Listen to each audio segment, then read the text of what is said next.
Welcome to the Outer Realm with Michelle DeRoche and Amelia Pisano. Airing live on the United Public Radio Network, 105.3 FM in New Orleans.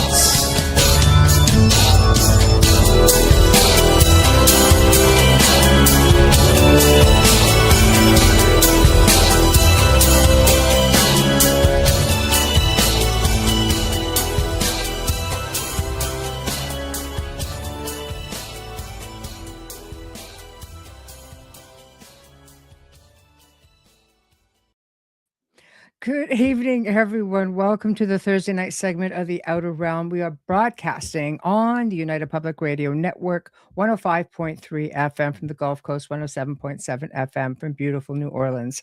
We are fully sponsored by the amazing people over at Folgers Coffee who have been a part of our journey for the last several years. So thank you, Folgers. We couldn't do it without you, nor would we want to. Also, big thank you to Justin Snicker, a.k.a. Dr. Snick, the Sonic Surgeon, for the contribution of his time, his music, and his voice for the intro you just heard. He is an award-winning composer of Halloween horror, sci-fi, and dark wave electronic music, which can be found on all of your favorite music streaming platforms. Also, big thanks to Steve McGinnis, the artist behind the logos here at the show. Check him out on Facebook and Instagram. Also specializes in the horror genre and Halloween genre, but does incredible commission pieces of any type.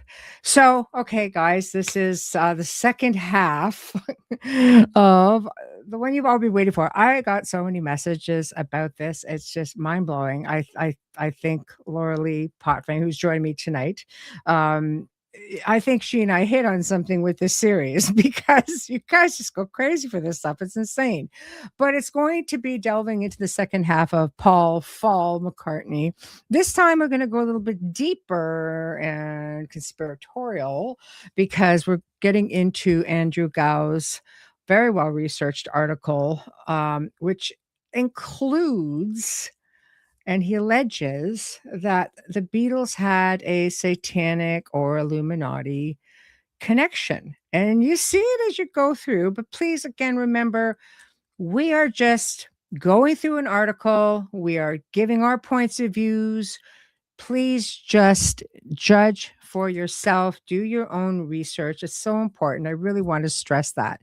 So we are the messengers, and we are not just pulling this out of here. We're just going to go through this article, share it with you. The link is listed in the show description for those who want to delve a little bit deeper, and I will leave it right there. So without further ado, my friend and co-host for the evening, Lorilei Potvin. Hello. Oh, I haven't talked all night, so hopefully my voice is going to hold out. You're sniffling and I have no voice. Oh, we're in rough shape, guys, but we love you. We're here. So we are here. I wasn't going to not do it because this is so intriguing, this topic. And like you said, you got so many messages about this afterwards. And with you and I, with the way we book our shows, we would be able to do it for another at least couple months down the road. So I said I'd come in. It's true. It's true. And you know what? I don't know what it is. What is it you think makes like just drives people to want to know more about this stuff? What is it with celebrities? And the you whole know allure? what it is? Sorry, I've got a bit of a delay, guys. I apologize. Okay. I think what it is people. You know what? A lot of people don't even leave their own backyards, or we're all living regular normie lives. I will say that with no disrespect. And we see these people and it's splattered all over the place. It looks like they're living these glamorous, amazing lives. And they just seem to be so on point and perfect. They do, right? Yeah. The magazines, the music, concerts, everything. And I think when there's a bit of conspiracy thrown in, and this band's been around for a long time, the Beatles, even though they're not together, their music still lives on. And so people have heard the stories and are going, could it be true? Could it not? Right?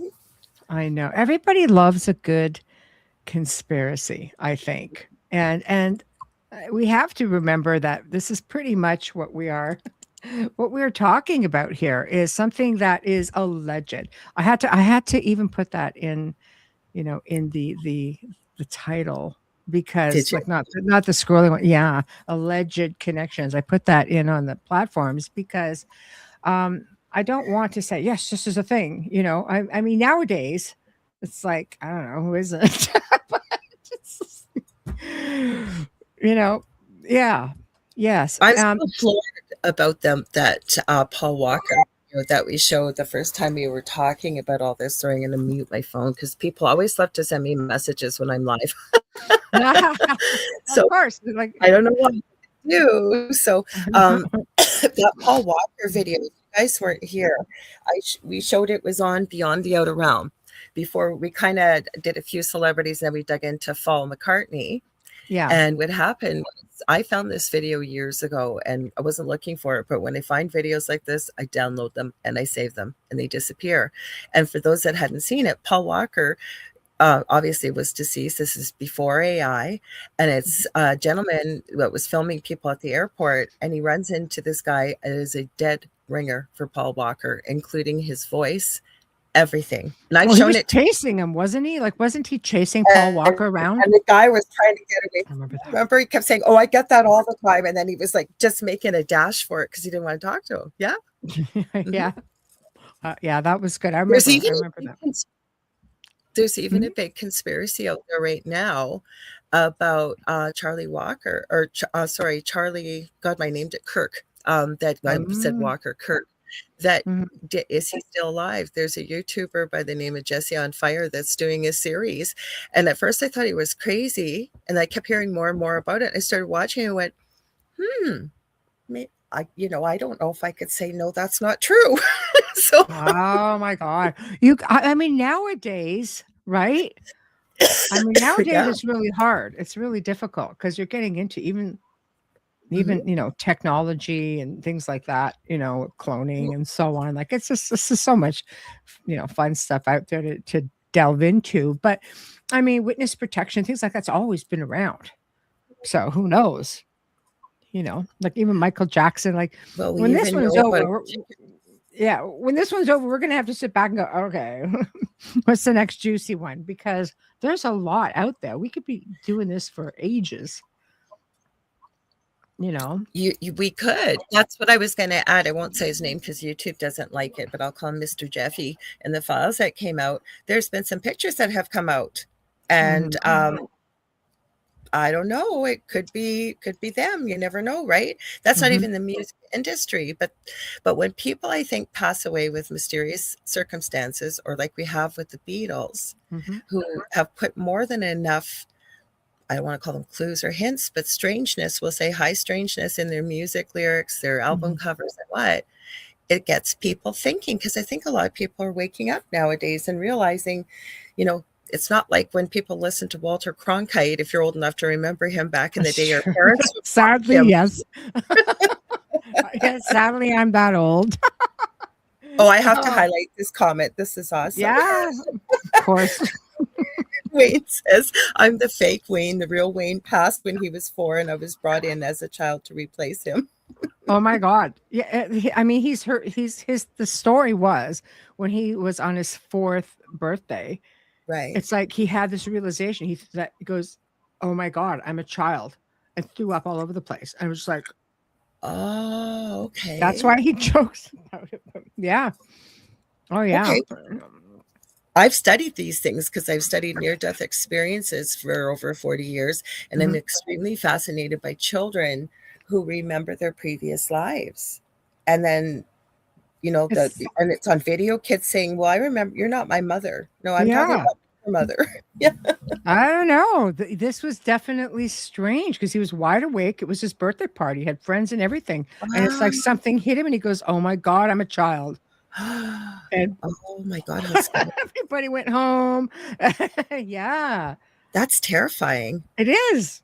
Yeah, it is. And how many decades later, it's just like you don't forget that. It's insane. No, definitely not. Oh, anyway, we got a comment on the last show, and I thought we would address it because it was very, very detailed. Like this man basically says, look, key findings from forensic analysis, which is like formant frequency, resonant frequencies, show that they did a voice from the song I Saw Her Standing There.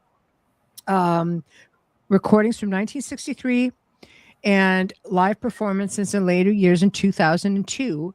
And they are considered biologically unique and very stable, even with aging. So as they get older. So 1963 versus 2002 shows identical harmonic structure and frequency range. 53% match, though. 53% match.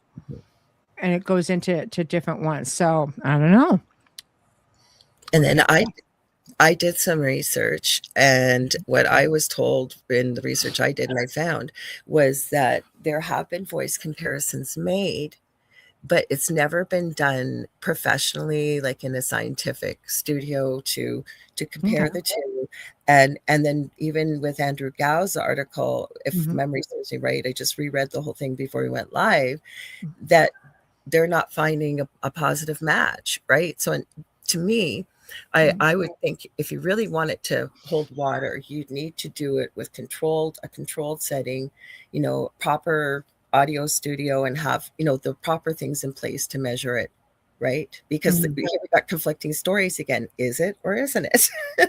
Yeah, no, it's true. And Wayne makes a good point. Because if you have enough money, you can buy the results you want to have. You're right, Wayne. Right. Absolutely. And I think hi, Michelle.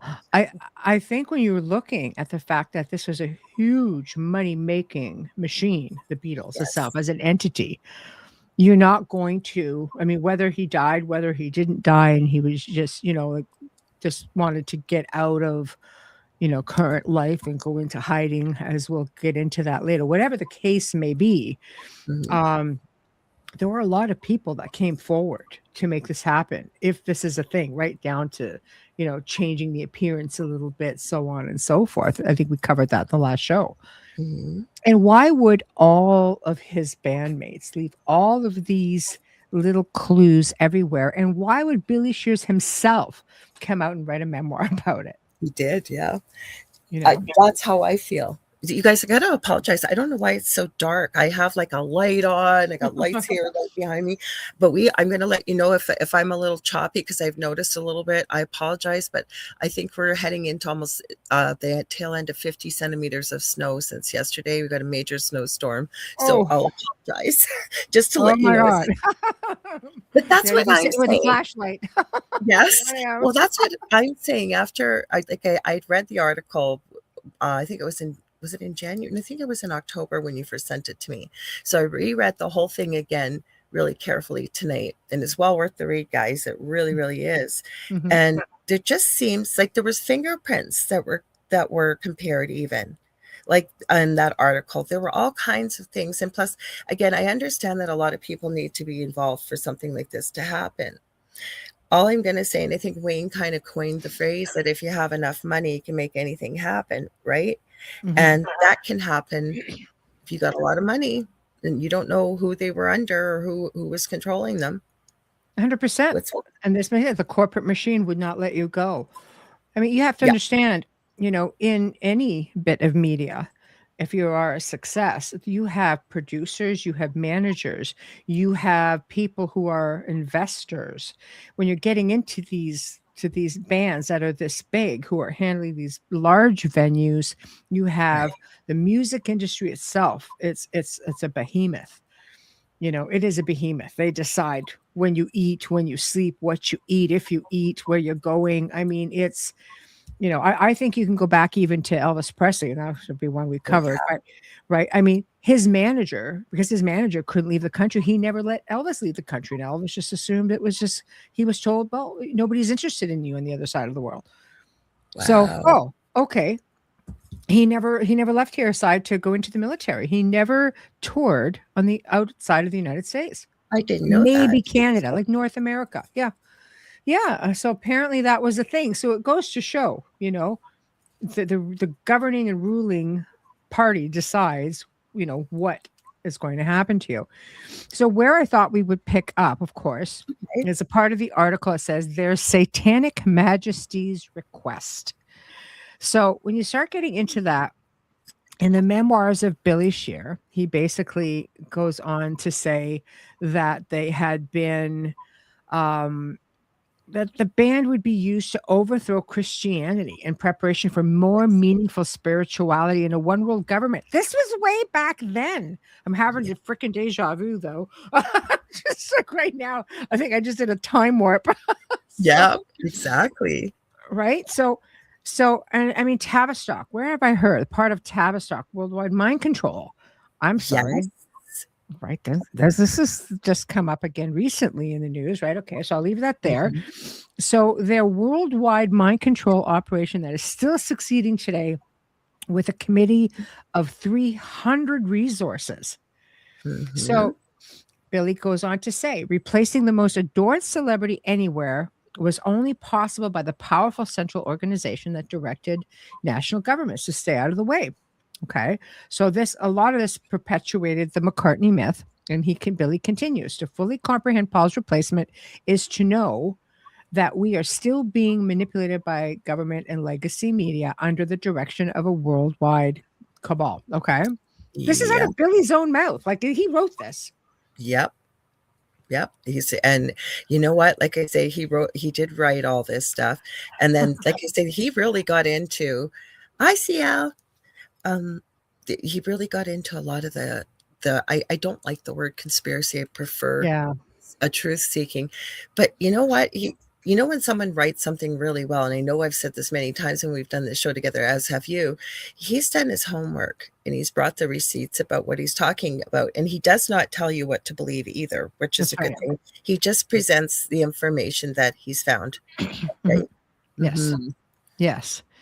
So that's, I'm trying to get caught up with you here. If you see me scrolling, yeah. are you No, no, halfway down? yeah, that's okay. Do you want me to put it up on the screen, Lorilei? Would that be Sure, cool? that'd be great. Okay. I know you did that the other time. It was great because I've got Okay, it, I but couldn't I'm scrolling remember. away on here and I'm going, I read that. Now, where is the article? I'm old, Lorilei. Thank you. And I'm Thank you. feeling it tonight. So, Yes, okay, so here it is, guys. So perfect. Tavistock was relentless in its efforts to ensure the success of the counterculture promoting anti-Christian Beatles. So basically, a striking example is a flying ballet sketch was staged at the London Palladium, where the band was hoisted through the air and what appeared to be thousands of adoring fans. In truth, the performance took place in isolation, yet headlines blared. Police hold back 1,000 squealing teenagers. Yes. Mhm. Okay, so here we are. That's kind of cool, though. It is. Yeah. So then we get into similarly, the Beatles arrived at Kennedy Airport where they were greeted in throngs of screaming teenagers, bussed in from the Bronx and paid to stage the hysteria. So, I mean, it gets into all of this, right? And then it becomes clear why the powers behind the scenes would not allow the commercial and cultural juggernaut to end with Paul's death. They were not the company here. Okay, as I'm just seeing me, he's going over here. We're not just borrowing from, but we're possibly the architects of the entire present fiction is fact and fact is fiction. Again, having a deja vu. So it clearly, again, indicates, again, I'm not trying to, because it's been in the news recently, I just don't want to keep flagging it and pushing the envelope, but they managed to shape the Beatles in their own image. A once cherished band began to promote anti-Christian values and endorse hard drug use. Yeah. That's all I'm going to say. Now that, that I see kind of what's going on, I read this and it's just like, did I just read something like this like the other day? So, Yes. Yes. right. So anyway, I would go in. It goes suddenly someone this is from Lucy in the Sky at Diamonds. Yeah. Suddenly someone is there in the turnstile, the girl with the kaleidoscope eyes, Lucy in the Sky with Diamonds. Mm-hmm. So again, we just start moving down a little bit. So the Monterey Pop Festival in the U.S., a special LSD known as Monterey Purple, was provided to droves of concert goers for free. Paul McCartney and Mick Jagger were on the board of directors of this. So we'll kind of go in. Years later, John grappled with his past while living under the watchful eye of his partner. Some even called her his minder, Others Yes. have called her his Handler. handler, right? Right? Yes. Yoko Ono, who Tony Cox, Yoko's first husband, said had previously attempted suicide, had been placed in a mental institution. In a 1980 Playboy interview shortly before his assassination, John boldly stated, "We must always remember to thank the CIA and Army for," said three initials, because that's what people forget, as the comment alluded to the three-letter organization's use of the three-letter drug and the infamous MK program designed to create mind controlled individuals. So, as you can see, we just start going along, but they start singing about this. So, this, Yes. right? And this Rolling Stones also appear to be under satanic influences. Their archaic album, their Satanic Majesty's request in Yeah. songs like Sympathy for the Devil. Like, there's all kinds of this stuff. And this is like what, 1968? Yep. hmm And don't you wonder too, because I forget what the name of the book is. I've seen it in a couple book clubs, but it was written about the 60s and exactly what went on. It was not the free love movement. And if you think about it, right, it was all about peace and love and using recreational substances, I'll say. But if you think about teenagers and young people at that age, how easily programmable they would have been, especially if they're utilizing a lot of, we'll say, fun time recreational substances. And then it was discovered too. I remember this as a little kid. It was a big to-do about the subliminal programming, even in TV commercials and TV, where they'd flash it for 1 second. Mhm. Like, yeah, and think now those are all our seniors now, believe it or not. But that Mhm. where I'm going with this is, yeah, that's I think when they really started the hardcore programming of the population around the world. I believe it. That's an early start because we're like almost what, 50 years, close to 50 years later. I'm sorry when I say I'm having a deja vu. Yep. This really is you feel like you're just reliving it, you know. hmm Um but so we'll go in. The Stones also appear to have expressed their disapproval over Billy as Paul's replacement. Not quite sure what they had to do with it, but they didn't like it either. So anyway, um something happened to me yesterday, something I can't speak of right away. He don't know if it's right or wrong. Maybe he should tell someone. He's just not sure what it is or if it's against the law. So something happened to me yesterday, Between the Buttons, 1967. Right. So but so we'll go through down a little bit again. And the memoirs of Billy Shears, Billy adds, it played perfectly into the hands of the secret committee of 300. As the snitch said, with the Beatles in their right hand and the Stones in their left, they would transform the whole world.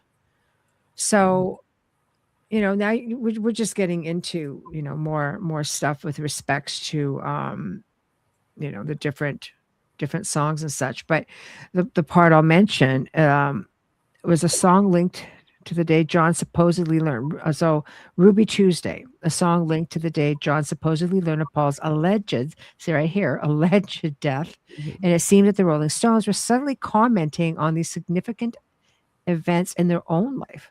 So goodbye, Ruby Tuesday. Who could hang a name on you when you change with every new day? That's Ruby Tuesday, and that's the Rolling Stones again. Mhm. So again, we're getting into, like, now you have a whole other group of people who are aware of this, amazingly enough. You know what I was going to add, though? Okay, so Yeah. even in this day and age, now, depending on what you're watching, how many, even just say YouTubers, are always start their show off with, I'm not depressed. I'm very happy with my life. If something happens to me, I did not do this to myself. And they start talking about this. But the reason I say this is I almost feel like because this really did happen, there were so many people involved. I Mhm. think most of them knew if you spoke, you might as well kiss yourself goodbye because Yeah. that's what would happen, right? Now, if Yeah. they'd all banded together, the strength in numbers, but Mhm. I think they keep using the powers that be, the same tricks because they work, right? They Yeah. always work. Yeah, just Yeah. change the name of the story. And I think Yeah. that's why people aren't speaking up. Some did. Some people lost their lives in here with this story. Now, again, nobody was alleged to have intentionally lost their lives, but there were some unusual deaths around the Beatles. Mhm. Mhm. Yeah. were they going to speak up? You never know. Well, to have a whole other group who were the rebels, at the time, who came forward with their disdain for all of this. But here's where it gets interesting. And anybody who knows who Jimmy Savile is, well, yes, would know. And those of you who don't should Google him. Okay. But be prepared. Be prepared. All right. Yes, be prepared. So, well, here, it says it right here. Yeah, it says it right there, black and white. It's a medication. Anyway, the Beatles also appeared to have been close to the UK's highest profile, right there. There's the word. I don't even know if I can't really say it without flagging us. I've heard other words you can use, PDF. Okay. File, right. But that one's acceptable apparently. Okay. We'll go with that. Lorelei's up on the lingo. We'll let Lorilei fill in the blanks. Anyway. I just research a lot of this stuff. That's why. Oh my God. But he was also an alleged Satanist. So he was a notorious figure whose public persona as a charming television presenter masked a deeply troubling reality. So we're going to leave that right there as to, what he is, what he did. And his exploitation of power and influence left a lasting scar on countless lives. So, there he is. Creepy guy. That picture doesn't do him justice at all.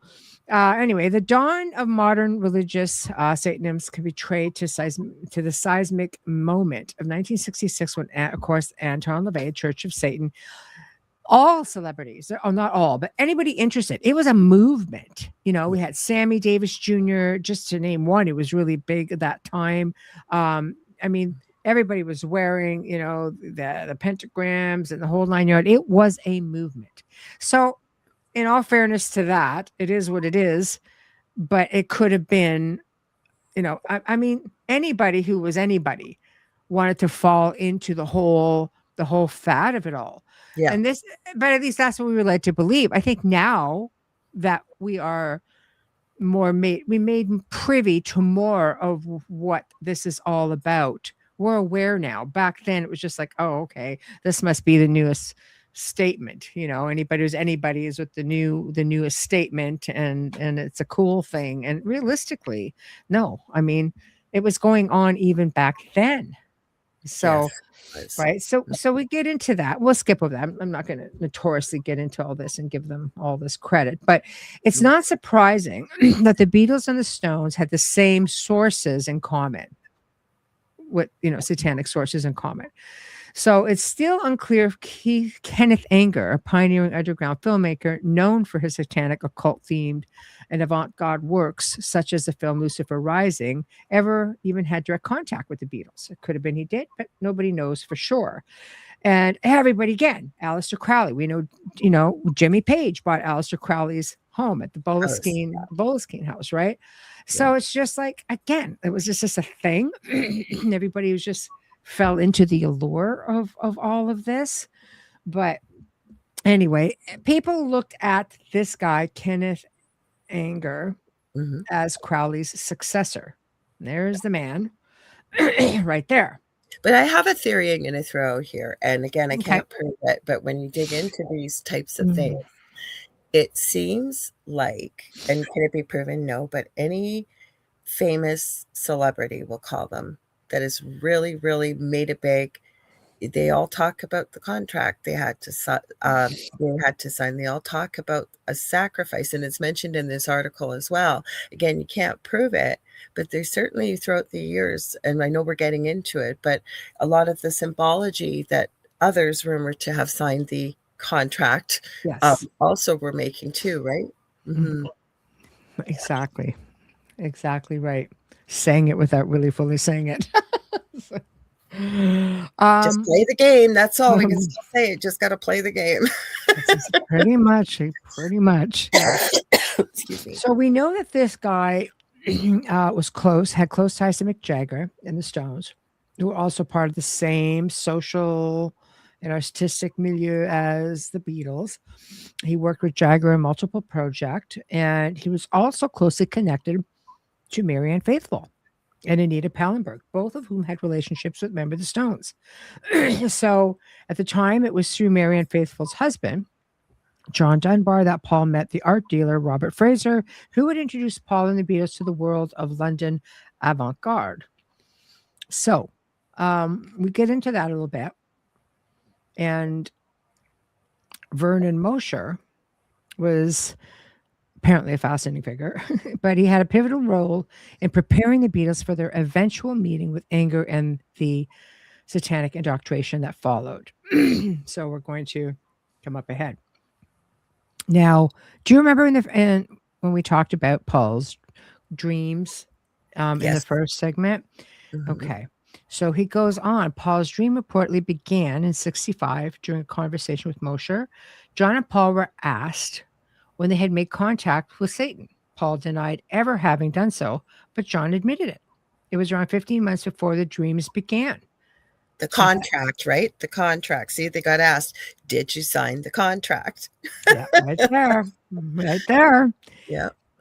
But it's interesting how the dreams started afterwards, these nightmares he was having. Mm-hmm. So it later was revealed that John and Paul had performed a satanic ritual that bound the band to dark forces while in Stockholm, which goes back to 1963. And Billy recounts the chilling events of that infamous event. So here's my question with this. If Paul went with John to do this, Billy recounts the chilling events of that infamous event. So was he there? Which one were we? Yeah. How does he recount it? Now, that was a really good catch, Michelle, because I'm thinking when was the date? It was in 1963. Mhm. Now, I'm not sure when they had the look-a-like contest for Paul, and it was when it was Billy around, because I know he supposedly was a talented studio musician and guitar tech and stuff like that. Was he with the band, or is this just something he was told? So that's a really good catch, by the way. Really good catch. How would you know? Must be the meds. I'm feeling whimsical, Lorilei. I'm feeling whimsical. So, okay, so there's that. But Billy continued on to say that this man who was, I guess, recounting all of this, John, or conversation with Mosher. Anyway, the man told John and Paul that their show would never be a worldwide sensation until they ceremonially enacted the sacrifice and prayed to Lucifer for his influence. He told them that Lucifer is the god of this world and that his power surpasses all others. So on the night of October 24th, 1963, John and Paul said words, most likely without taking them seriously enough, promising that they would do a sacrifice to quench, Lucifer's appetite, or something along the foolish line as it was put. Mm-hmm. So right there, it was not taken seriously. And Mosher insisted that Paul's death was not only imminent, but necessary for fulfilling the pact that Paul and John had made.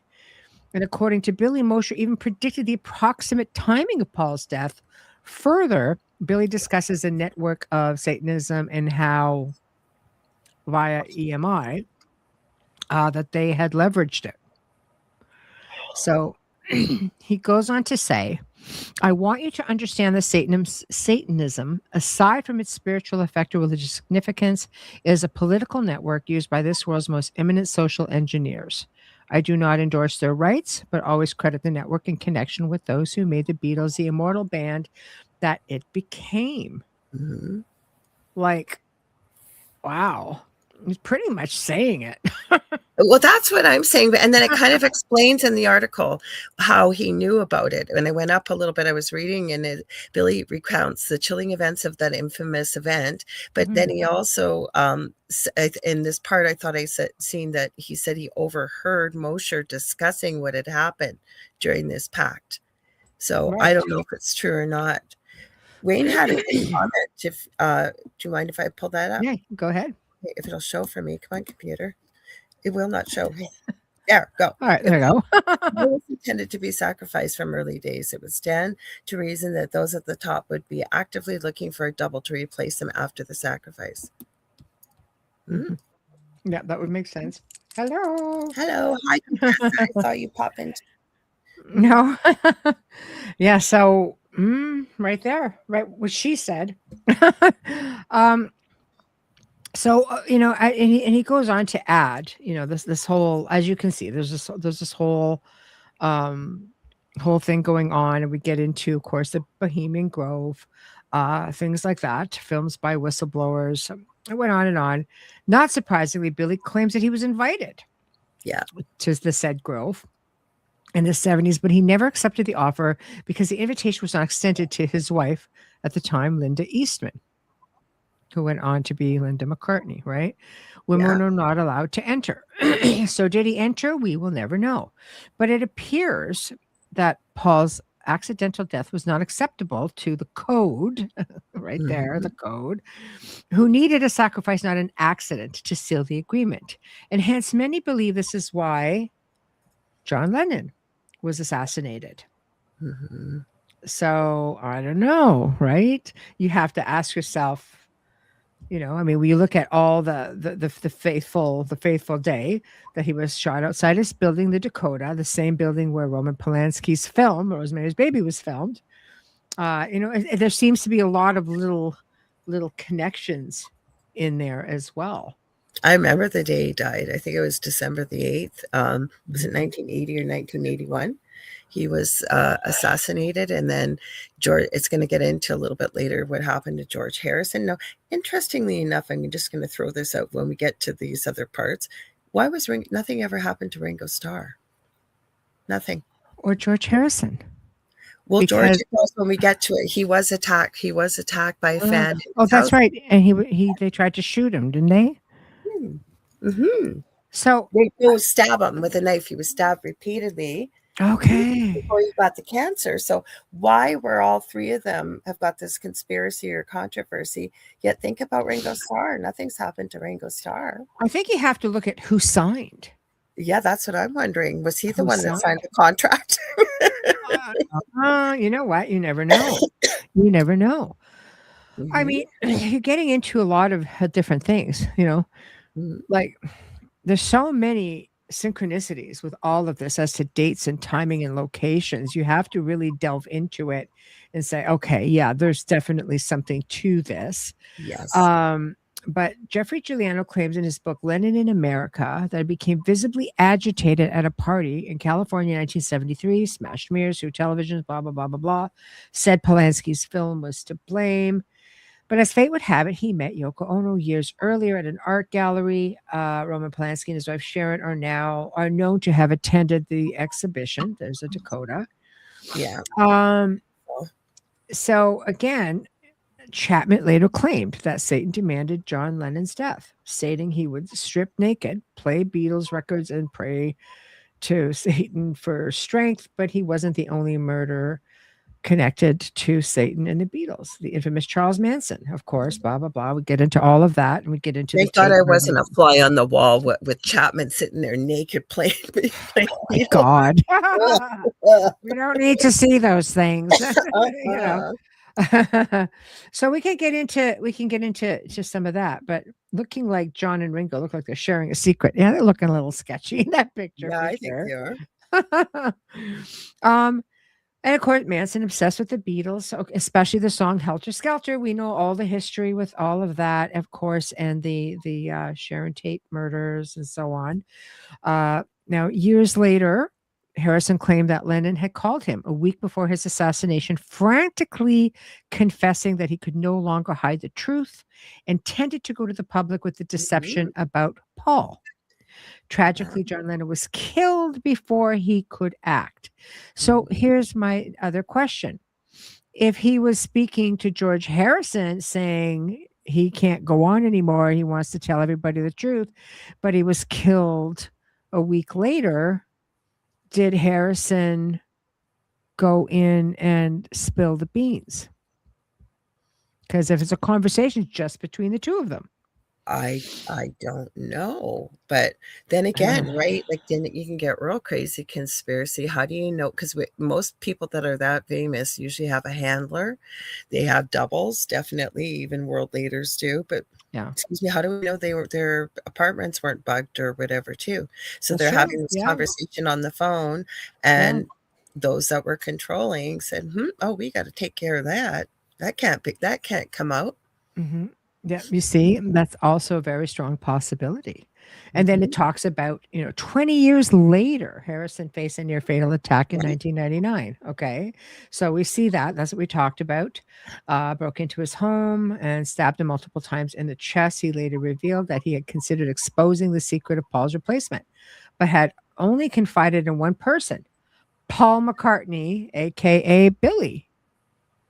So, Mhm. and Billy's got a good lifestyle going. He's not going to want anybody to know this. So, No, it stands to reason that maybe it was Billy. maybe it was Billy. And he would be connected to some of the alphabet soup organizations, because if he really was the replacement for Paul, having the surgery, having everything, you want to bet he had handlers as well as contacts to call the higher ups, eh? I would think so as well. That would make perfect sense. George is also on record saying, "You can be standing right in front of the truth and not necessarily see it, and people only get it when they're ready to get it." Mhm. Right? And then he had more comments along the lines of saying, "We all loved Paul Loved.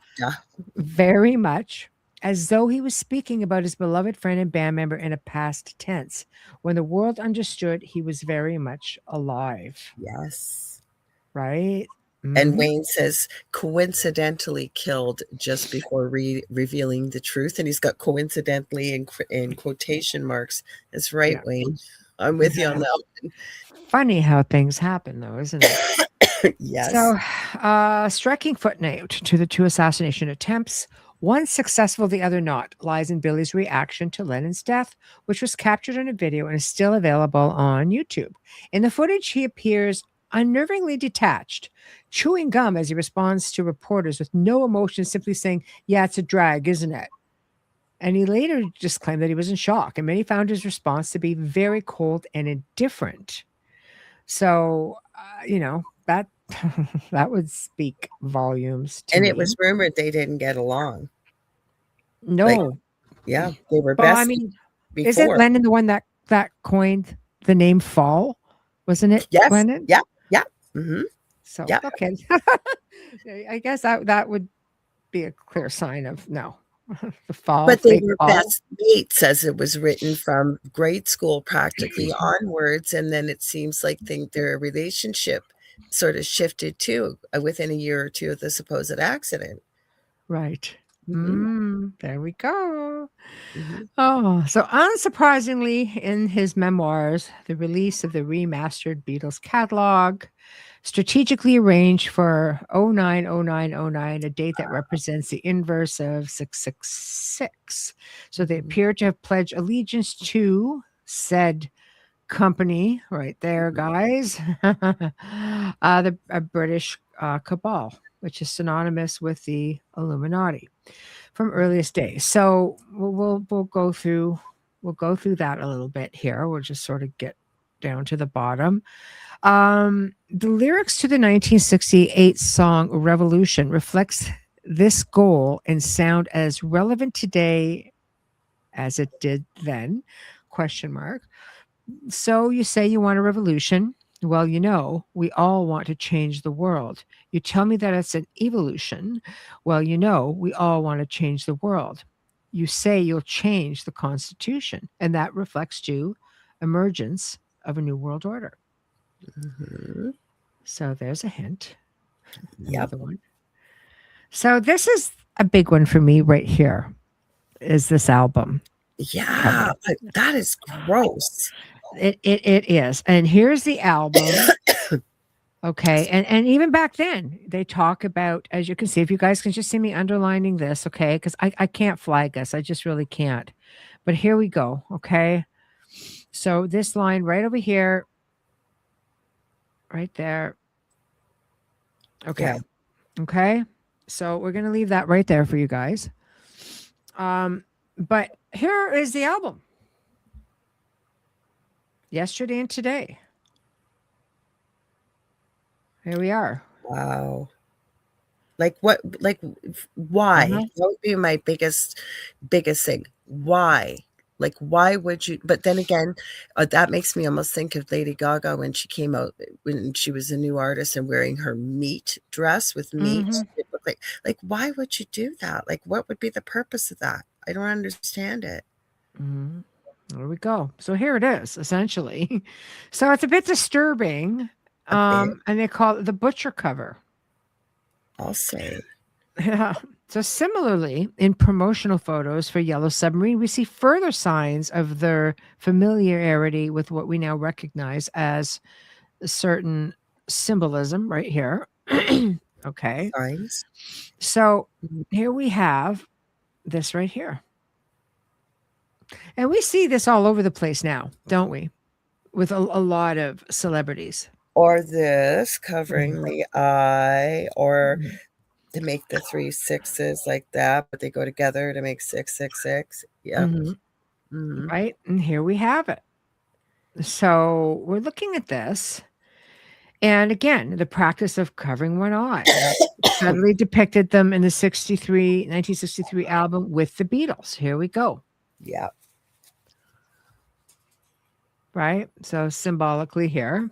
And would you ever think looking at that, like I've seen that cover before, and I would never have thought about it till like I'm really glad Andrew Gough wrote this Mhm. article Mhm. because he kind of put a lot of these things together, and He did. between the lyrics and the songs and all this stuff, like some of this stuff you can say, yeah, you're twisting the narrative, but there's a lot of stuff in here that you can't really even twist the narrative with.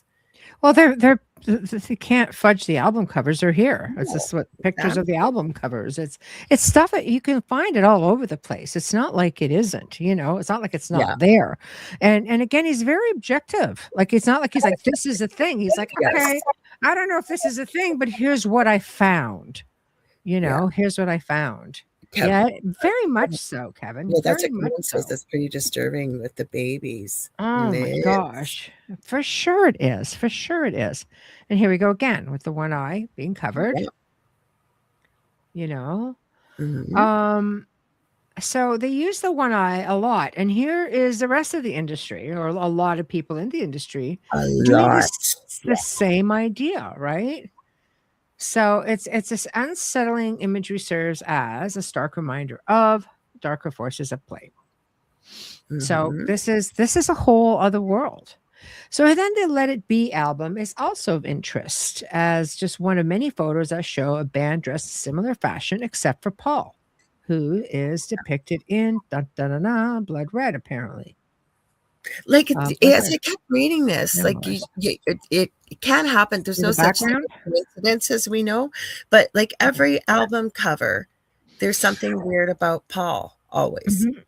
Yeah, it Mm, does. And if you look at it, this Let It Be, right, where he says the right side of this is in the memoirs, Billy's memoirs. It goes, representing Paul's head being smashed. The right side of my face is lost in a shadow on the Let It Be cover, just as the other half of Paul's face is shadowed on their first album. Let It Be picture is given with a blood red background, making it stand out from the others. And you can see again, right? oh my So there's that. Um, Billy continues to showcase certain symbolism even to this day.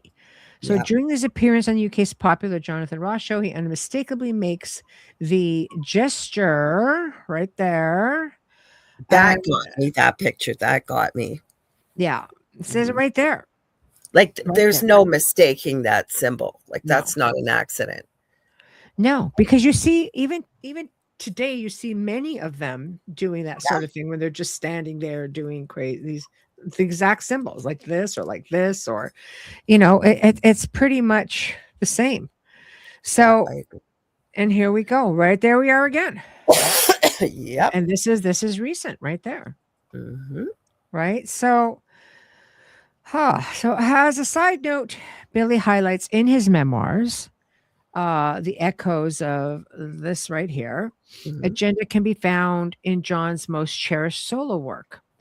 In the 1971 song, Imagine, beloved by multiple generations, the song takes a new meaning with Mhm. our understanding of the Beatles' monarch Programming.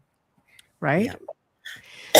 So we get into that. And with Imagine, and and I see it's interesting to see all of this being added after as we go along, because this Mhm. is what we're living right now. But you look at the song, Imagine no possessions. I wonder if you can. No need for greed or hunger, a brotherhood of man. Imagine all the people sharing all the world. You may say I'm a dreamer, but I'm not the only one. And I hope someday you'll join us and the world will live as one. So we're getting into again the whole right there. It's just Do you know what this reminded me of during COVID? Remember during, we'll say, the last yeah. 5 years or 5 years Yes. ago, that Yes. right when it first came out, all these celebrities were at home alone.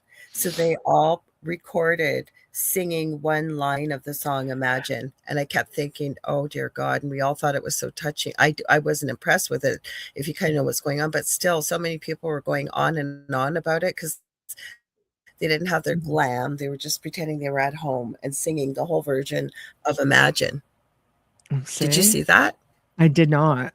Yeah, No. they I remember Gal Gadot, there was Will Ferrell, there was a whole big name Hollywood and musicians all singing one line of that song. It gets more interesting. I mean, all the world's a stage. I always say it. There's just something there. But Wayne makes a good point, right? Let it be is another word for saying drop it. Absolutely. And I like that song. I know. I know. I mean, as when you read between the lines, knowing what you know, and I'm sure there are loads of songs out there from numerous artists because they have to put it in plain sight, don't they? Always. Mhm. Right? Well, what I've been saying with we'll call them the Jeffy files, that I'm noticing like why there's not a bigger uproar about what's been released. And it just goes to prove to me that, and it's with no disrespect, but people are so busy, they only read a line or two of a headline because it takes a lot of effort and time to dig into it and take a look. Because, Mhm. and the other thing I've been saying too is even if people did, most people who are human beings can't even fathom that level of depravity and evil, right? So I've heard so many people say it's not real, it's made up. Because most decent human beings wouldn't do these type of things, right? It's easier. It's also easier to lean towards that, you know? I Mhm. could see it. I mean, my gosh, this is not something you just don't want to know that this sort of stuff exists, and right now, it's constantly being put out there. Like, Yeah. in light from, the time when we did the last like, the first part of this and this one, and from the first time I read this article, now I'm sitting there going, "Huh." I can just see everything else. And you realize just how long it has been happening for. Um, so when we get into here, it goes, what was Lennon so upset about? He and Paul had an idyllic relationship and had been best friends before puberty. Did he resent Billy's takeover of the band? Was he upset that Billy broke their agreement? That he would stop using Paul's identity once the Beatles Yeah. dissolved, right? That did not happen. So Mhm. in his memoirs, Billy states, until now, I have been silent about much of this. That does not mean he did not hurt me. He did. I realized the Beatles would have stopped entirely before Sgt. Pepper if I had not come along and given the band my all. I deserve more respect than I ever received from any of them. And many of them went solo as well. Well, the other thing I was just thinking, even if the truth did come out, Mhm. he looks like Paul McCartney. He sounds like Paul McCartney. Like, where are you going to go so people never see you again if the truth came out? I can kind of see why he didn't want the truth to come out. Mhm. Plus, what's it going to prove nowadays, anyways? Right? Like, it's not going to change anything. The No. music's not going to change. But Mhm. like he said, and I understand there's two sides to the story, and then there's a truth in the middle. Mhm. But yeah, it kind of sounded like this with other research I've done. No, he was not well accepted into into the band, and you can't blame them. I wouldn't. No. If you had a band with 4 of your closest friends and one of them passes away and the powers that be decide they're going to remake them. Mm-hmm. It's Okay. true. Yeah. It's true. But I mean, I guess it gets really convoluted, you know. I mean, it just everything twists and turns here. And I think Yes. the more the Beatles itself was an entity governed with many hands in the pot, you didn't have a whole lot of options. You know, I mean, what is he going to do? Maybe he was threatened. So you're just going to keep it up, because he still went on to be the money making machine. He still is. He still is. That's right. You know, so George is on record as saying, "We were all quite happy until 1966 when this experience happened. After that, everything seemed like hard work." Just what was George alluding to? George was very close to Paul. It even had Paul stand as his best man in his 1966 wedding to Pattie Boyd. George alludes to missing Paul and how the presence of a substitute ultimately left him cold in several of his songs. And it goes, "We were talking about the love that's gone so cold and the people who gain the world and lose their soul. They don't know, they can't see. Are you one of them? And that's Within You, Without You, Sgt. Pepper's." And then on the White Album, it goes, "The love that's there sleeping while my guitar gently weeps." 1968 from the White Album. I have a video. I think we've shown it on some previous shows.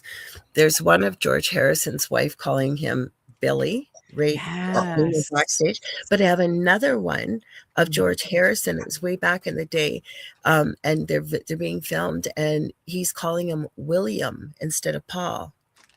That's a very big difference, isn't it? It's an old video. It's not like a new video. So there you go. See, right there. There's a big difference between, you know, Paul and William. Let's face it, right? Yeah, it's not like you can screw that one up. Exactly. So Jane Asher, Paul's long-term girlfriend, returned from a theater tour in the U.S. to find that Paul had become Billy. Although shocking, it wasn't entirely surprising, as she had been aware of Paul's unsettling dreams. The relationship continued. Then it gets on to we'll get more convoluted stuff. But Billy and Linda Eastman shared a long and seemingly happy marriage until Linda's death from cancer in 1998. So again, there was no, of course, Billy wasn't going to stay with Paul's girlfriend. I mean, you know, just because Paul loved her and may have been attracted to her doesn't mean that Billy himself felt the same way. And he met someone else and fell in love with her. So right there. And then, of course, they went on to have Paul McCartney Wings and so on. But apparently, rumors persisted that Linda had blackmailed Billy into marriage with compromising photos she had taken, evidence that would support or supposedly prove Paul and Billy were not the same person. Right? So anyway, it goes on to the different people that he married and so on and so forth. But even Heather Mills speaks about knowledge of Billy's secret. What she says in here. Yeah. Right? And that's what she said. He goes, "You know why I left you. Protect me and I will say nothing. Something so awful happened. Someone I loved for a long time, I found out had betrayed me immensely. And I don't mean infidelity or anything like that. Beyond belief, I have to protect myself. People don't want to know what the truth is because they could never have handled it. They would be too devastated." So, you know, people were coming in and they were, I mean, I could see being blackmailed for sure. I could see, you know. You would think that one of his kids might come out, and he had a kid with Heather. I know that too. But has all adult, like his daughter is quite famous, Stella McCartney. She's a designer. The other kids, I don't think not so much, but you think somebody would come out and say something now. Yes, but well, he's still alive too, right? Which makes it really, really tough. Probably be like Jimmy Savile after they're no longer walking on this. Yeah, then everything comes out. So the man in wings was not Paul. In his memoirs, Billy shares that after Elton John, or after John informed Elton John and Bernie Taupin about Paul's death, they wrote the opening song of Goodbye Yellow Brick Road, an atmospheric instrumental known as Funeral for a Friend, as a tribute to him. So I see a lot of people knew about this. So, I don't know. So yeah, on the big screen, they showed us a sun, but not as bright in life as the real one. It's never quite the same as the real one. The phoenix bird will leave this world to fly. If the phoenix bird can fly, then so can I. That's the gray seal. Goodbye, Yellow Brick Road. So then we have the bizarre incident where Paul's brother, Mike McCartney, appeared on the popular Mike Douglas show in November 26, 1969, and sat in the audience. And Mike Douglas turned and said to him, here's the interview. Mike Douglas says, when was the last time you saw your brother? And Mike McCartney says, was his funeral, I think. Douglas is like, really? When was the last time? McCartney says, I don't know. Apparently stalling for an answer. Douglas says, you don't know. McCartney says, yeah, before I came.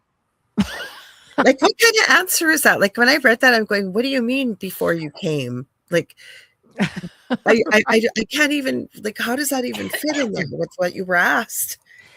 I know. Did you go to the funeral before you came to the Mike Douglas show? Or did you, like, what are you talking about, dude? Like, what do you mean? So, but, I mean,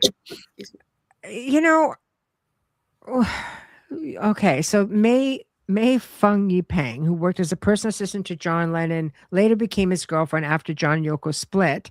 She's on record as saying the three of the main Beatles, which of course was George, Ringo, and John. A further interview, Ringo proclaimed, he goes, I'm the last remaining Beatle. I was just going to add this part above because I think it's important too, if that's okay, Michelle. Yeah, of course. U.S. talk show hosts Jimmy Fallon and David Letterman have repeatedly made fun of Billy when he appeared on their shows, questioning his identity, and Jimmy Fallon even saying, you are really one of the best Paul McCartney impersonators I've ever seen. Right there. Yeah. The whole world knew. I know. The whole world knew. So Ringo allegedly dropped a bomb, the Hollywood Inquirer 2015, right when he shared that Paul died in a car crash on November 9th, 1966. Yeah. And he says, when Paul died, we all panicked. We didn't know what to do. And Brian Epstein, our manager, suggested we hire Billy Shears as a temporary solution. It was supposed to only last a week or two, and nobody seemed to notice. We kept playing along. Billy turned out to be a pretty good musician, and he was able to perform almost better than Paul. The only problem is he couldn't get along with John. So he went back and, he just comes out and blaps this off. Yeah. Here it is. Yeah. I mean, so Ringo's comments is revelation. If the story in the interview to be believed is various news outlets have discredited the authenticity of Ringo's confession, and then they would, but wouldn't they? Yeah. Mm-hmm. And then here we have the truth, and many others are on record as having greeted the apparent Paul, and we were just talking about this, as Billy, including keyboardist Billy Preston, who recorded with the Beatles in Abbey Road Studio 2. Also, George Harrison's wife, Olivia, who affectionately greets him, right, at a social gathering with Hello, Billy. Each has been captured on video and can be viewed on YouTube, which we showed on the last show. So you see, it's not like all fudged up. It is there. And in 88, the Beatles were inducted into, I did not know this, into the Rock and Roll Hall of Fame, and Billy was not invited. Read that again. Paul McCartney was not invited. I didn't know that either till I read this in this article. Wow. That's a smack in the face, isn't it? So Paul McCartney's father, Jim, died on the 18th of March, 1976. Paul, who loved his father very much, did not attend the funeral. Read that again. Yeah. Like, why would you? I think I still would have went just to keep up appearances personally myself.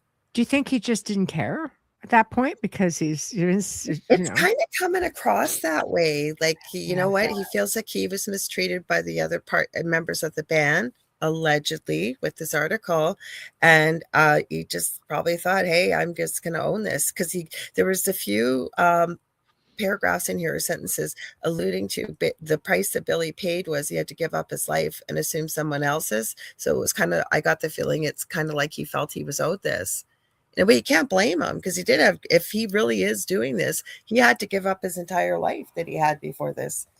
He did, but he became a sensation and made more money than he ever would have had. He was a studio performer trying to make it on his own and couldn't. Mhm. I mean, if you look at it that way, I think it was a win-win, you know, But considerably maybe he was a speaking. narcissist, and you know what I mean? Now that he kind of, that's what this energy feels like to me a bit, and allegedly, because I haven't dug deep into Billy Shears, nor do I know him, but kind of a bit narcissistic in the way, like it's even mentioned here a few times about the other members were very upset with the way he took over the band.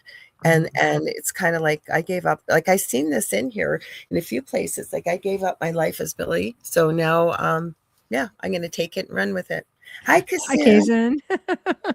It's Sri Lanka right now. It's in the middle of the night. So thank you for joining us. Aw, yeah, been a while. It's always great to see you. Mhm. Yeah, it's really tough. And you see that he just does not look like as he got older. Definitely not.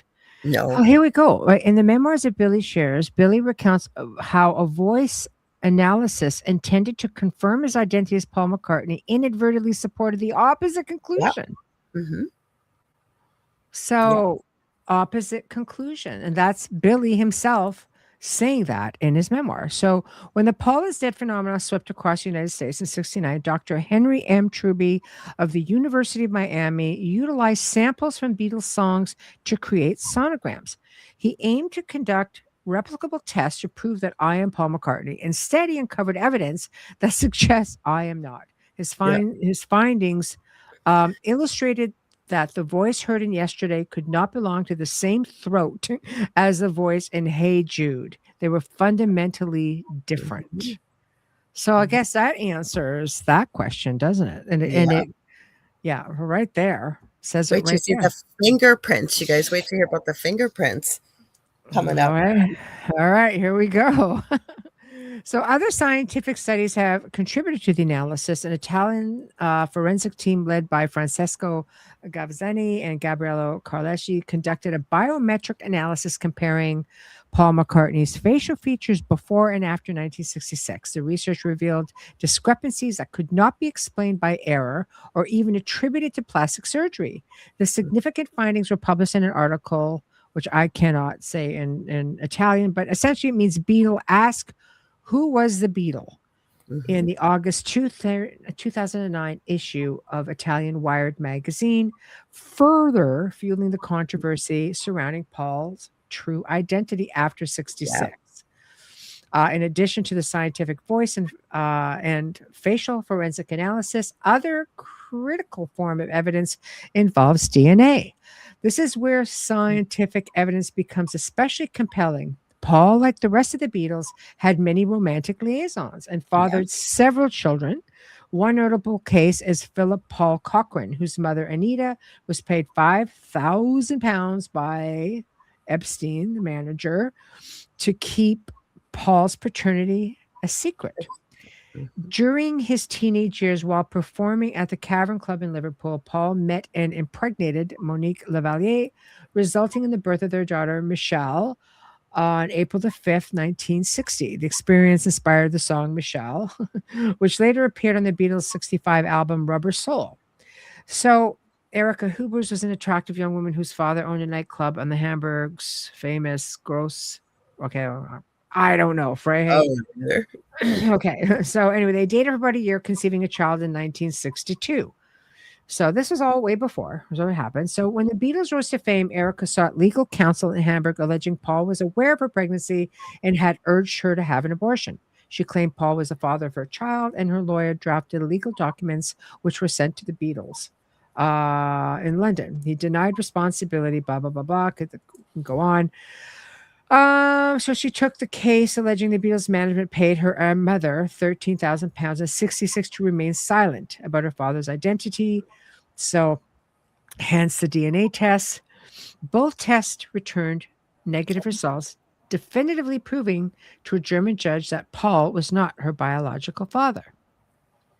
As postscripts claim, Benita also pointed out Paul was left-handed, while the signature on legal documents appeared to have been written by a right-handed person. In the memoirs, Billy Shears has claimed that Benita is still pursuing the case and that this was not the only paternity suit involving Paul that Billy had become entangled in. Okay, And so she kind of looks like him. If you look she at her does. face, she kind of looks like him. Yes, yes. I was just gonna say that as well. Were you? Yeah, she does. Yeah. So then we get into more alongside voice and forensic DNA is the fingerprint verification that Lorilei mentioned. In 1980, Paul McCartney and Wings set out on a highly anticipated sold-out tour of Japan. However, there was a problem. Paul had attempted to smuggle half a pound of blah, blah, blah marijuana to the country. Promptly arrested. Okay, fingerprints, prior arrests had a history on file, blah, blah, blah. Okay. So what complicated matters further was that this wasn't Paul's first arrest in Japan. This time he spent over a week in prison. The authorities became increasingly obsessed by a previous incident from a time in Hamburg years earlier. So they looked at, okay, Paul had been arrested for arson. That's crazy. Nailing a condom to the wall and lighting it on fire. Oh my God. What? So boys. I know, right? So his fingerprints were taken at the time, and these prints, now being compared to the Japanese, did not match those of the man they had in custody, which was Billy. So the Japanese authorities grew suspicious, wondering who the imposter was. And it took the intervention of Scotland Yard to secure Billy's release and quiet the mounting speculation. So Billy failed DNA tests, voice analysis, forensic tests, but his fingerprints also did not match Paul's. Yes. Well, so the fool on the hill. So as we get down there. So just trying to see if this is completely relevant. The story asserts that Paul's car crashed into a lamppost. Okay, so we're just popping down back to the accident. Coincidentally, August 66, Jaguar nearly wrecked his Aston Martin while driving with his partner on London's Marylebone Road. I don't know. Marylebone Road. That sounds good. Sure, we'll go with that. Yeah. At the time when the air was thick, a tragedy such as Tara Brown's fatal accident, there was certainly no shortage of inspiration for crafting a cover story to involve the fatal car crash. But one must ponder, why would anyone choose to invent such a cover-up with a car crash as a backdrop? Possibilities are compelling. So as we get into that, Billy's memoir, page 231, that slamming door was Brian's, not Paul's. According to the agreed-upon cover story, Paul died from reckless driving after an argument at EMI late that night. However, Paul was not at the studio that night. He already died at 5 a.m. that morning. So the cover story was made to make his death appear accidental. If true, the piece of evidence is a game changer, and curiously, 2-Paul is dead. Theories suggest that Paul died in 66.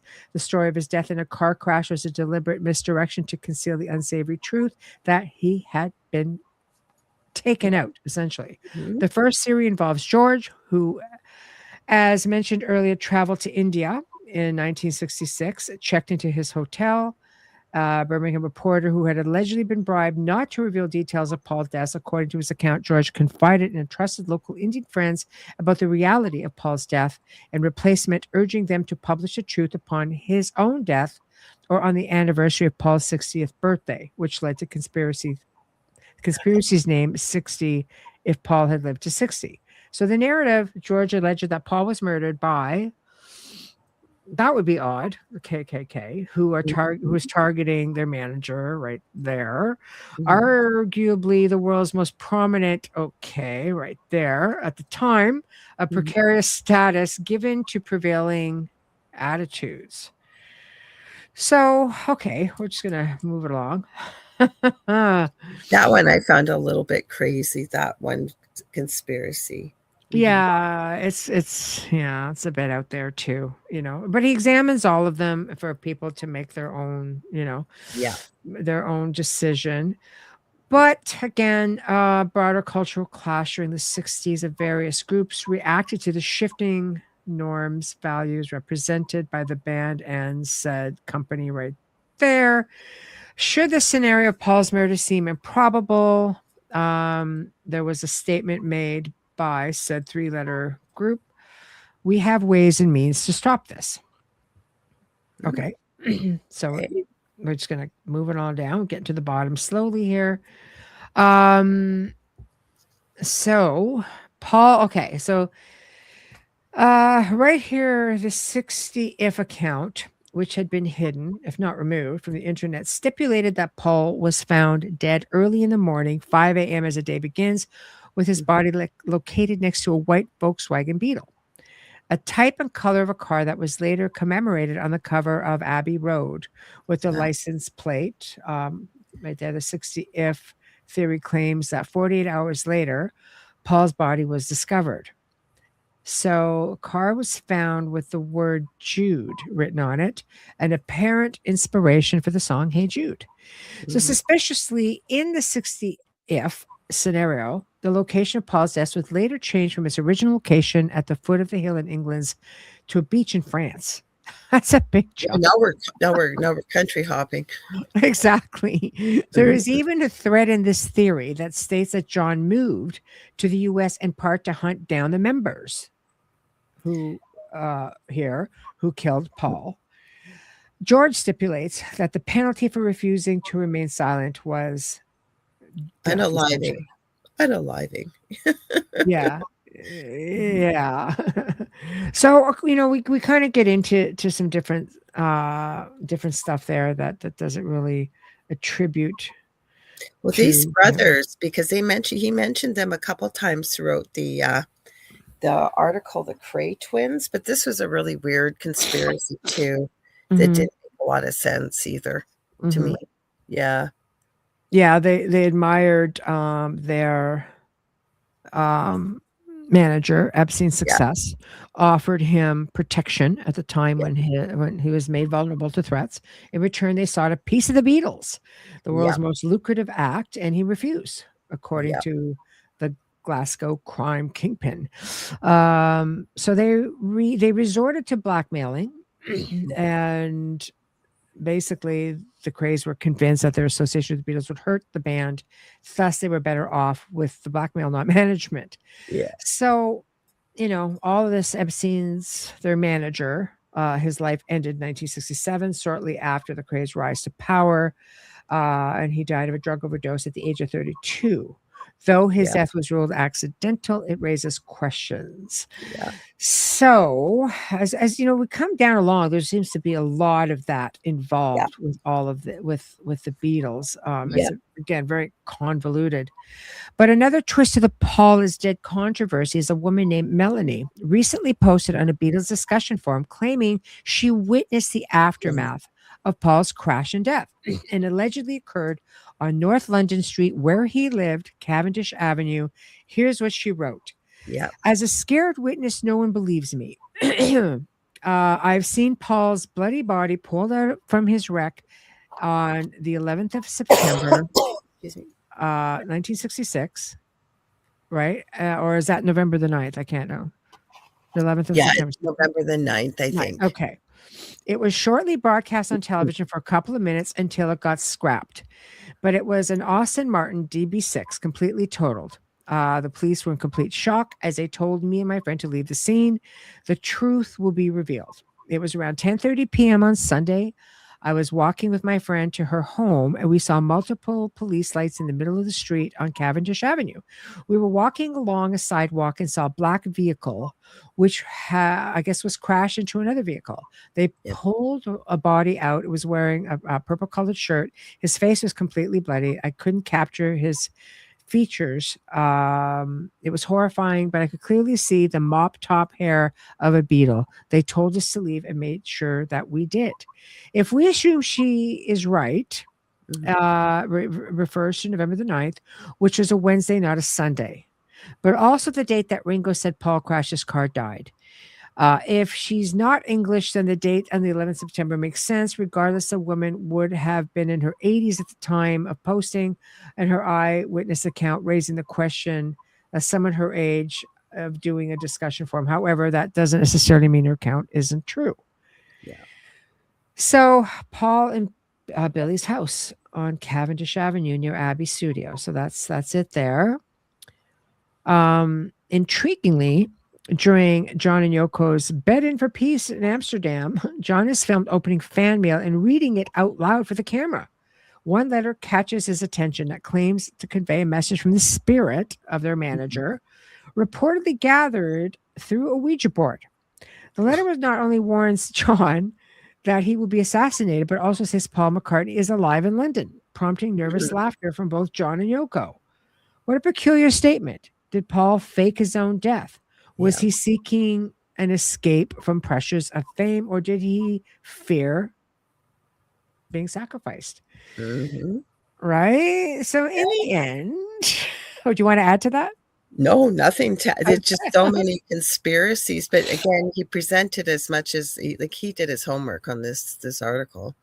Yeah, he did. It's very well done. In the end, the love you take is equal to the love you make.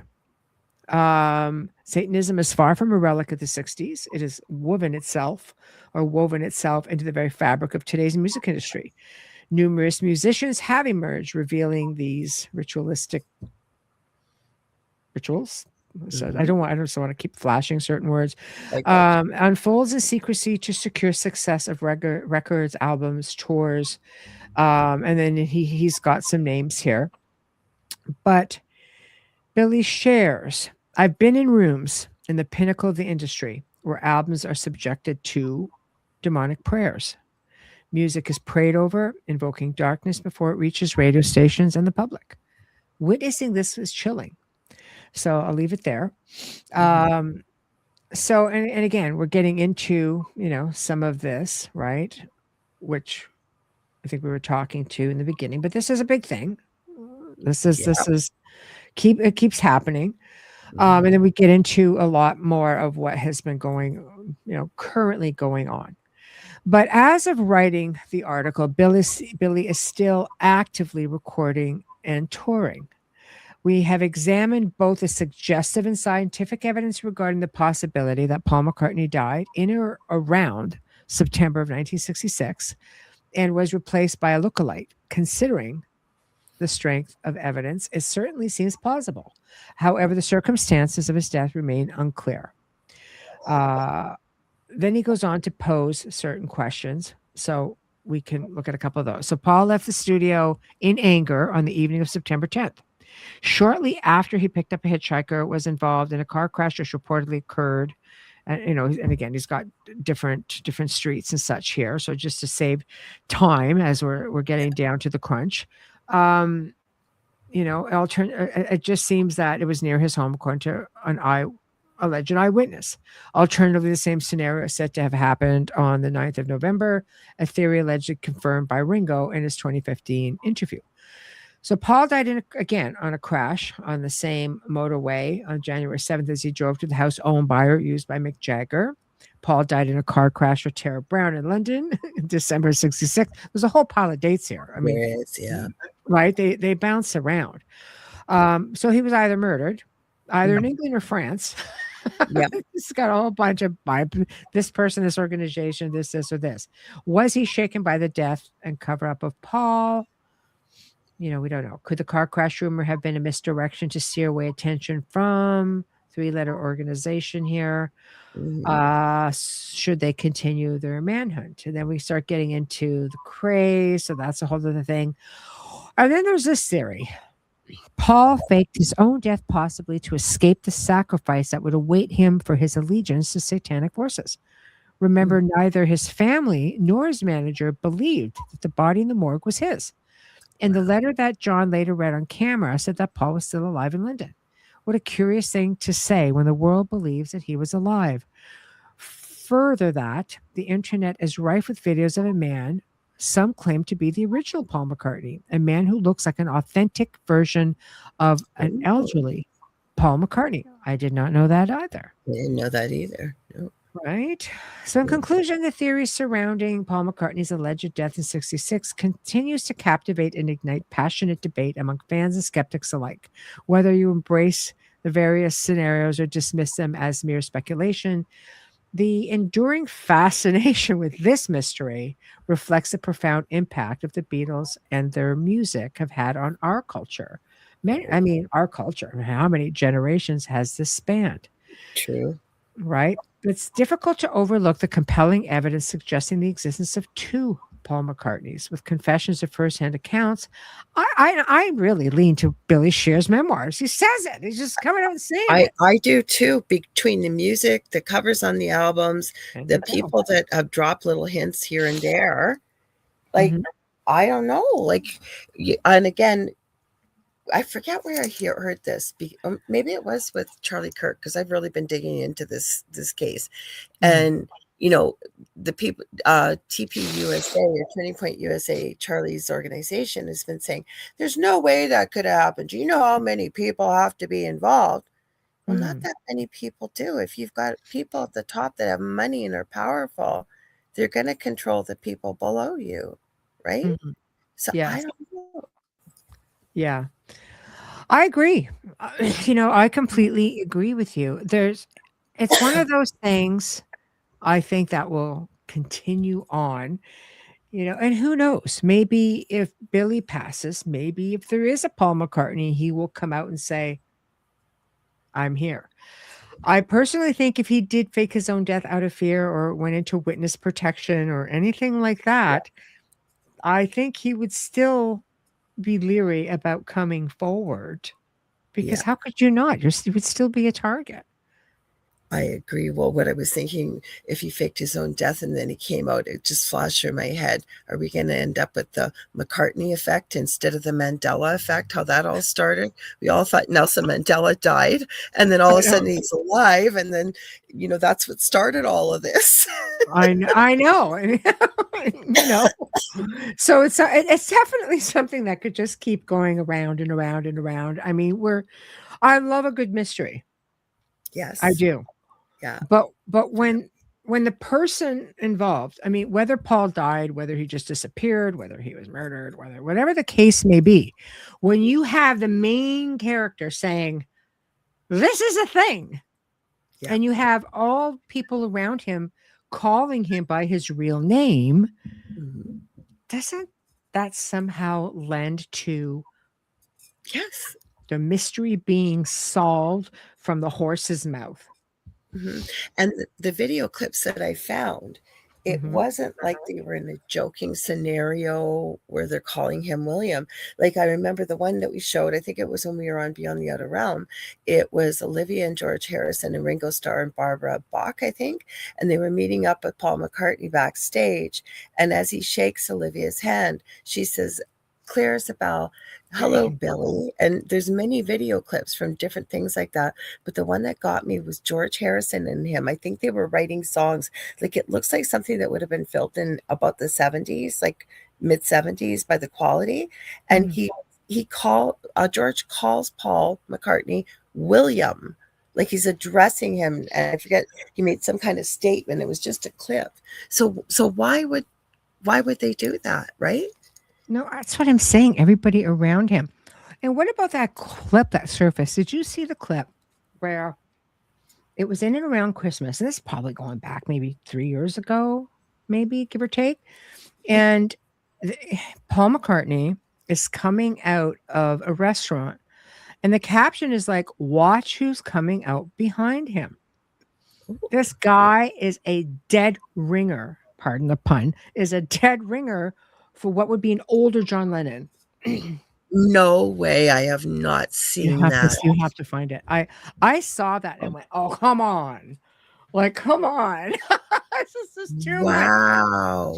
I saw it probably about a year and a half ago.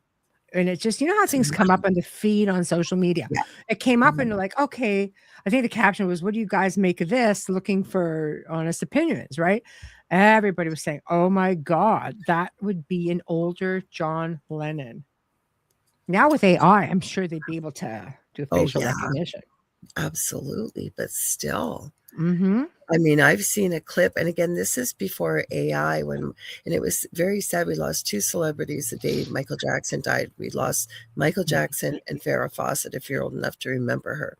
But Mm-hmm. I saw a clip a few years after, might have been a year after he had passed away, where some paparazzi followed the ambulance and got a picture of the ambulance. And there's somebody gets out of that ambulance and has a hat on, pulls it down, looks like he Yes, thought. You've seen it too, right? I have. Yeah. We're gonna be like just rolling around trying to think of who to put up next for discussion, because there's some really good ones.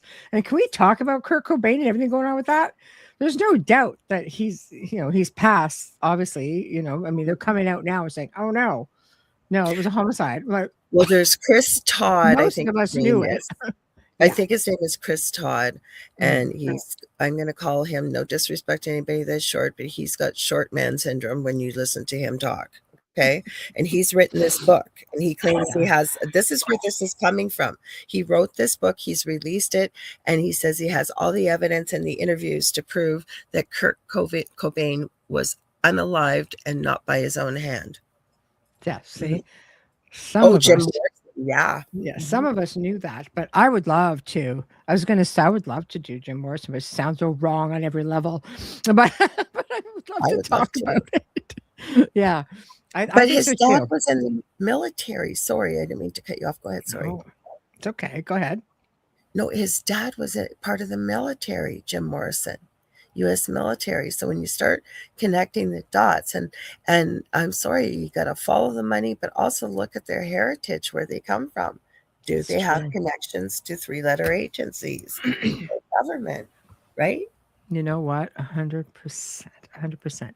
I want to add to that. We were helping this family who had a lot of issues, like with attachments and different scenarios, and things that you kind of tap in, you go in, you see, you're kind of like, this doesn't make any sense.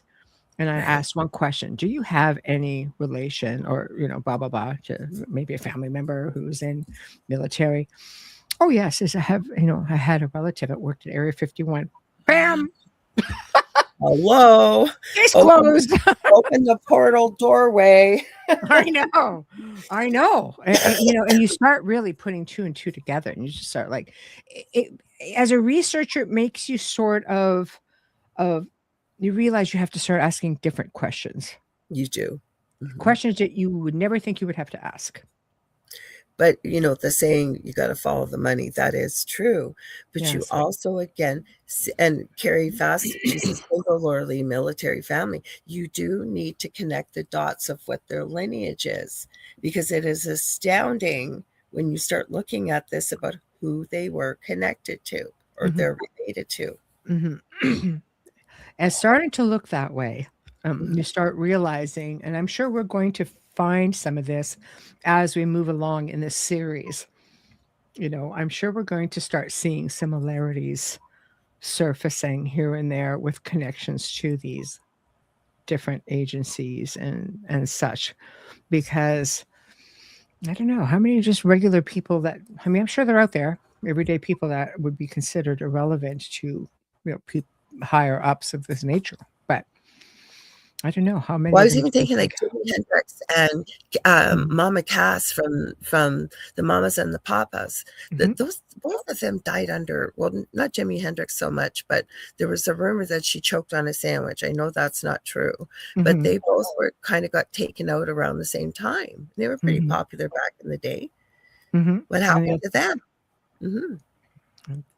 It's a very deep rabbit hole. So it's a very deep rabbit hole. Okay, Lorilei, promote. Okay, thank you guys. And thank you for having me on. I love it. I love having you on. I love it too. This is a great series, and thank you. You guys, I have the Angel Rock on Monday nights, 6 p.m. Eastern Standard Time. I did look up my guest. Oh, I'm having Augie Nost on Monday night, and he's always a really interesting. He's fun. Yes. Yes, he is. So thank you. And if you guys ever want to get a hold of me, you can get a hold of me on any social media platform. I do, or you can hit me up on facebook.com/Angel Rock. And again, thank you for having me on. Oh, it'd be fun. And next time you're going to catch this next one back on Beyond the Outer Realm. We didn't have the heart to make you guys wait so long for part 2 of this story.